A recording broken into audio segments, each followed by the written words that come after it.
Welcome to view 24। আজি আমি general নলেজৰ Indian culture বা ভাৰতীয় সংস্কৃতিৰ বিষয়ে কেইটামান গুৰুত্বপূৰ্ণ কুৱেশ্যন আলোচনা কৰিম।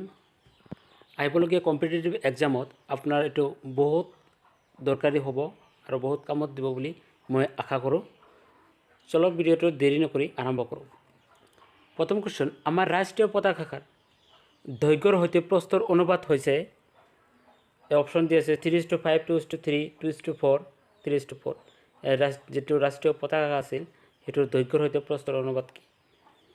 এইটো আমি অপশ্যনটো চাম। শুদ্ধ উত্তৰটো হ'ব অপশ্যন বি 2:3।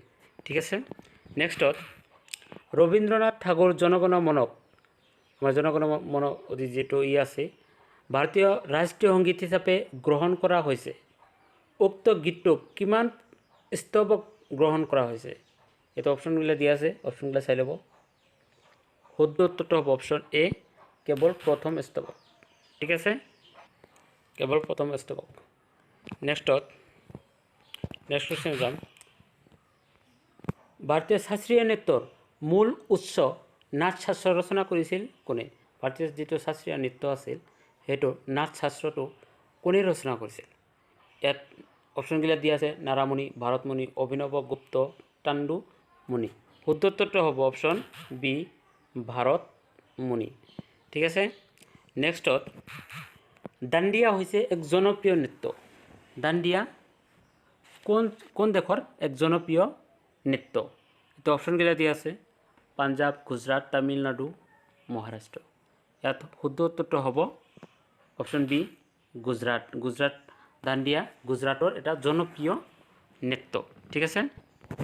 নেক্সটত তলৰ কোনটো লোকনৃত্য গুজৰাটৰ লগত জড়িত? এইটো আগত যিটো পাইছোঁ গুজৰাটৰ নৃত্য, আগতটো পাইছোঁ জনপ্ৰিয় নৃত্য গুজৰাটৰ দাণ্ডিয়া, আৰু এতিয়া দিছে তলৰ কোনটো লোকনৃত্য গুজৰাটৰ লগত জড়িত? এতিয়া আৰু এটা নৃত্য দিছে, অপশ্যন 4 দিছে, ইয়াৰ কোনটো গুজৰাটৰ লগত সম্পৰ্কিত নৃত্য?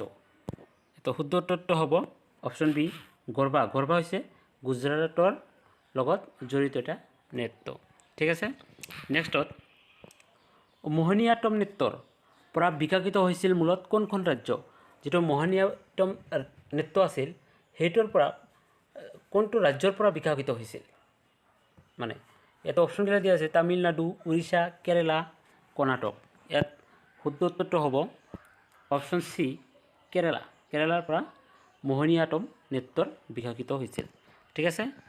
নেক্সট কুৱেশ্যন, ভাৰতত নৃত্য, নাটক আৰু সংগীতৰ বিকাশৰ বাবে তলৰ কোনটো একাডেমীৰ দায়িত্ব আছে? ভাৰতৰ নৃত্য আৰু সংগীতৰ বিকাশৰ বাবে তলত দিয়া অপশ্যনবিলাকৰ একাডেমীবিলাকৰ ভিতৰত কোনটোৰ দায়িত্ব আছে? ইয়াত শুদ্ধ অপশ্যনবিলাক পঢ়ি ল'ব আগত। শুদ্ধ উত্তৰটো হ'ব অপশ্যন বি, সংগীত একাডেমীৰ দায়িত্ব আছে। ঠিক আছে। নেক্সটত কোন হিন্দু দেৱতাৰ সন্মানত পুৰীত ৰথযাত্ৰা পালন কৰা হয়? পুৰীত যিটো ৰথযাত্ৰা পালন কৰা হয় কোনটো হিন্দু দেৱতাৰ নামত পালন কৰা হয়? ইয়াতে দেৱতাবোৰৰ নাম আছে ৰাম, জগন্নাথ, শিৱ, বিষ্ণু। ইয়াত শুদ্ধ উত্তৰটো হ'ব অপশ্যন বি, জগন্নাথ। জগন্নাথ দেৱতাৰ সন্মানত পুৰীত যিটো ৰথযাত্ৰা হয় সেইটো পালন কৰা হয়। ঠিক আছে। নেক্সটত ফাৰ্চীসকলৰ পুথিখন হৈছে, ফাৰ্চীসকলৰ পুথি তলত দিয়া অপশ্যনবোৰৰ ভিতৰত কোনটো? তৌৰাত, বাইবেল, জ্যেষ্ঠ আৱেষ্টা, গীতা। এই চাৰিটাৰ ভিতৰত ফাৰ্চীসকলৰ পুথি হ'ল অপশ্যন চি, জ্যেষ্ঠ আৱেষ্টা। ঠিক আছে। নেক্সটত কথাকলি কোনখন ৰাজ্যত প্ৰচলিত লোকনৃত্য? কথাকলি যিটো লোকনৃত্য আছে এইটো কোনখন দেশৰ, মানে কোনখন ৰাজ্যত প্ৰচলিত? তাৰমানে কৰ্ণাটক, উৰিষ্যা, কেৰেলা, মণিপুৰ। ঠিক আছে। ইয়াত শুদ্ধ উত্তৰটো হ'ব অপশ্যন চি, কেৰেলা। কেৰেলাৰ কথাকলি কেৰেলাৰ ৰাজ্যত প্ৰচলিত লোকনৃত্য। ঠিক আছে। তলৰ কোনটো নৃত্য একক নৃত্য? তলত দিয়া অপশ্যনবোৰৰ ভিতৰত কোনটো নৃত্য একক নৃত্য? ইয়াতে অপশ্যনবিলাক দিয়া আছে, উঠান, থুলাল, কুচিপুটি, যক্ষগণ, ওডিচি।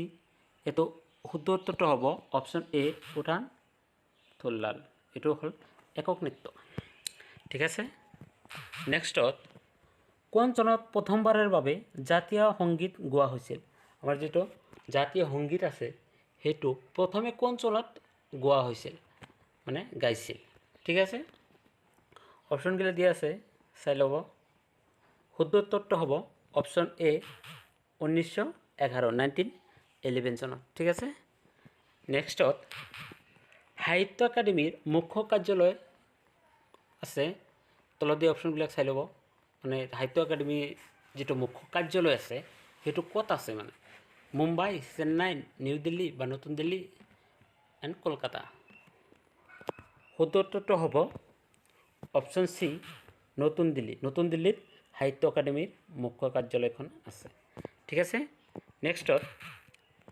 সারে জাহা সে আচ্ছা আমার যেটো হিন্দু গান আছে মানে আছে গীত আছে সারে জাহা সে আচ্ছা নামৰ বিখ্যাত গীতটি কোনে ৰচনা কৰিছিল ইয়াতে অপশনগুলো দিয়া আছে জয়দেৱ মোহাম্মদ ইকবাল বঙ্কিমচন্দ্ৰ চট্টোপাধ্যায় ৰবীন্দ্ৰনাথ ঠাকুৰ আমাৰ ইয়াত শুদ্ধ উত্তৰটো হ'ব অপশন বি মোহাম্মদ ইকবালে সাৰে জাহা সে আচ্ছা নামৰ বিখ্যাত গীতটি ৰচনা কৰিছিল ঠিক আছে কলচক্ৰ অনুষ্ঠান তলত কোনটো অনুষ্ঠানৰ লগত জড়িত কলচক্ৰ যেটো অনুষ্ঠান আছে ইয়াত কোনটো ধৰ্মৰ লগত মানে জড়িত আছে আমি এক কথা ক'ব লাগিব কোন ধৰ্মৰ কলচক্ৰ অনুষ্ঠানটো পালন কৰে ঠিক আছে ইয়াতে হিন্দু বৌদ্ধ জৈন আৰু ইছলাম শুদ্ধ উত্তৰটো হ'ব অপশন বি বৌদ্ধ ধৰ্মই কলচক্ৰ অনুষ্ঠানটো পালন কৰে ঠিক আছে নেক্সটত নিম্নলিখিত কোনটো উৎসৱত নাও দৌৰ এক বিশেষ বৈশিষ্ট্য মানে কোনটো উৎসৱত আমি নাও খেলা যে কওঁ নদীত দিয়ে নাও খেলাটো কোনটো উৎসৱত আমাৰ পতা হয় মানে বিশেষ বৈশিষ্ট্য নাও খেলাটো কোনটো উৎসৱৰ বাবে ইয়াতে দিয়া আছে ওনাম ৰঙালী বিহু নৱৰাত্ৰি পংগাল শুদ্ধ উত্তৰটো হ'ব অপশন এ ওনাম হৈছে নাও দৌৰৰ এক বিশিষ্ট্য ঠিক আছে শুদ্ধ উত্তৰটো হ'ব ওনাম অপশন এ